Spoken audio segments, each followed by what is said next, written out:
Hi guys! So ngayon ay mag-unbox naman tayo ng order natin galing sa Lazada. So ito ay isang condenser microphone na may brand na Mauno PM360TR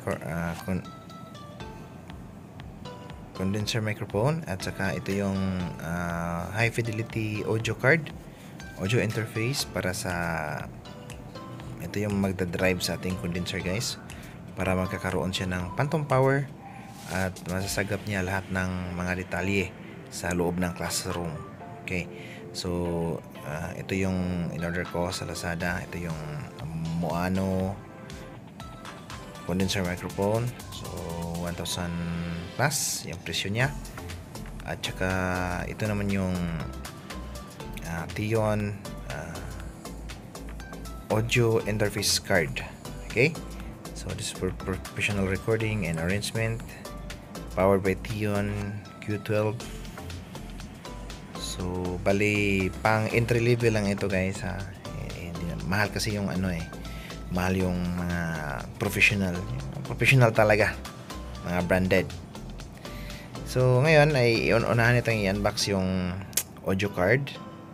Ito yung laman niya. Okay, so ito yung main device at saka yung USB cord para ma-power at mag-communicate sila sa ating computer. Yan, parang USB device ng printer. Yan. So next naman natin i-open ay itong main device, yung main audio interface card.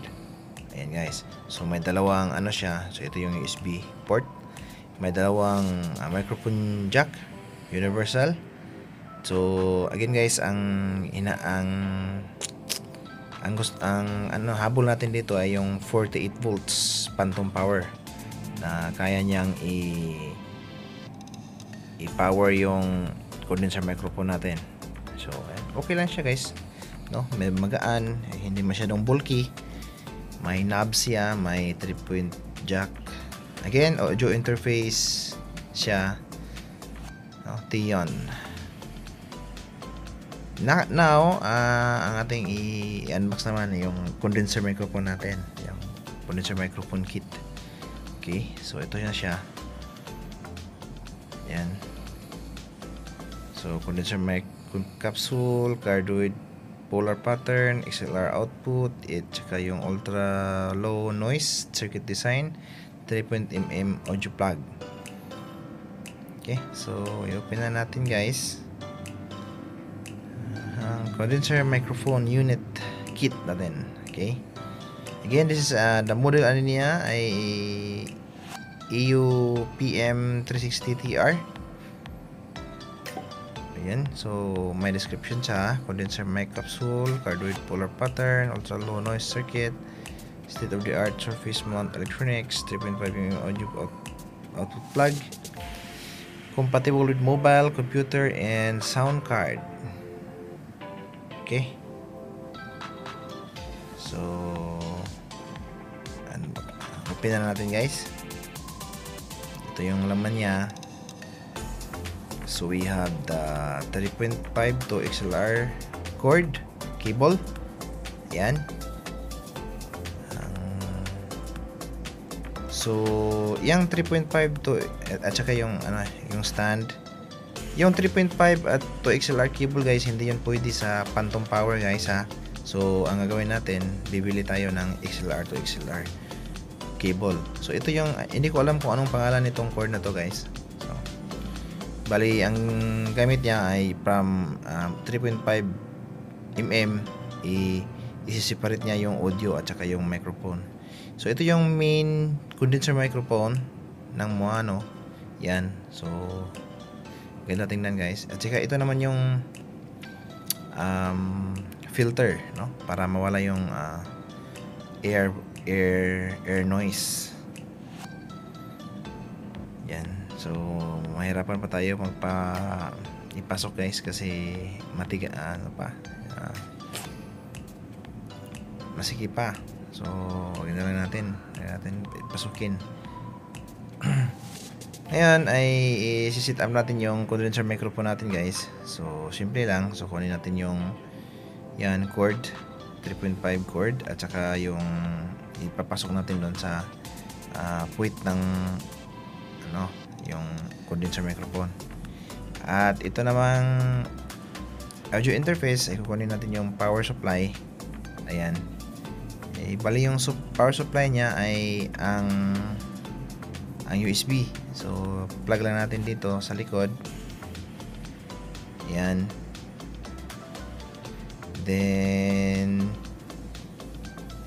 insert natin yung USB doon sa USB port ng computer natin. Like that. Okay, nasa gilid. Kung laptop yung gamitin nyo, nasa gilid yan. Ayan, so nag-power on na siya. So ibig sabihin nito ay okay, gumagana yung sound card natin. At saka kunin natin yung 3.5 mm na phone jack at i-insert natin dun sa 3.5 port phone jack. Yan, connected na siya lahat. Susubukan natin. Mag-open ako ng sound recorder. Yan. Mic check.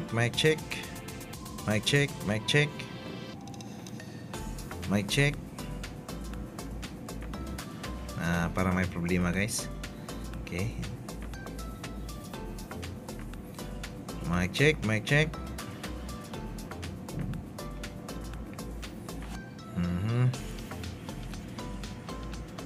Parang may kailangan tayong kulikutin, guys.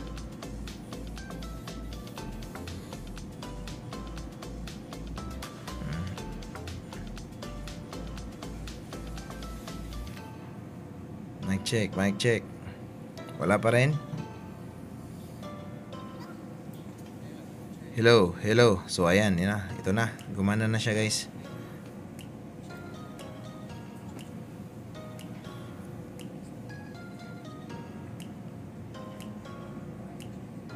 Okay, adjust muna natin.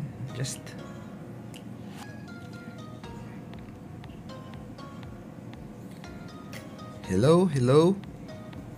O ayan, gumana na siya, guys. So na-record na niya yung tinig natin. Okay. So ganyan lang siya, guys, ang pag-setup ng condenser microphone at saka yung audio interface natin. Thank you for watching, guys.